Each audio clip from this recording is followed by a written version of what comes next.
New crime alerts tonight. A now former Bibb County deputy is in jail tonight facing several charges, including sexual assault, cruelty to children, and influencing witnesses.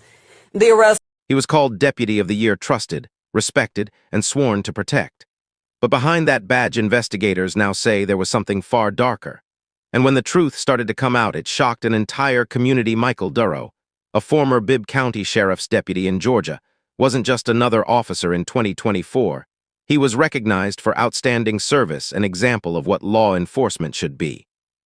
But today he's sitting behind bars, facing some of the most serious charges imaginable. Authorities arrested Michael Durrow on multiple charges, including incest, first-degree cruelty to children, and influencing witnesses.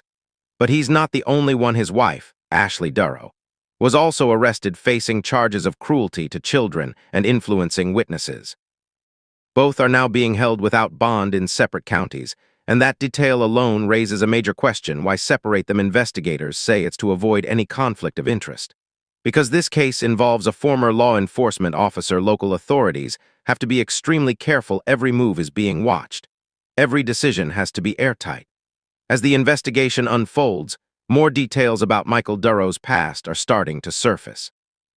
And it's not clean. Reports reveal a history of disciplinary issues, including a domestic dispute in 2024 that led to probation tied to his law enforcement certification. There were also prior citations for unprofessional behavior and violations of department policy. At the time, these may have seemed like isolated incidents. But now they're being looked at very differently. Legal experts say this case could hinge on one critical factor: the victim's testimony.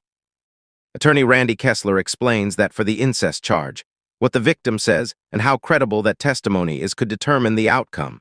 But there's another layer: the charge of first-degree cruelty to children may actually be easier to prove if prosecutors can show evidence of harm such as neglect or malnutrition. They may not even need to rely solely on the more difficult charge. There's also a major complication. Cases involving law enforcement officers are never simple. Kessler points out that judges and prosecutors may have to step aside to avoid any bias or connections.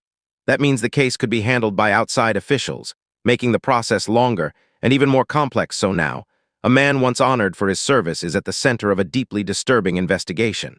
A family is under scrutiny. A community is left with questions. And the biggest ones still remain: what really happened behind closed doors, and will the full truth come out in court? This is a case that's still unfolding, and one that many won't forget anytime soon.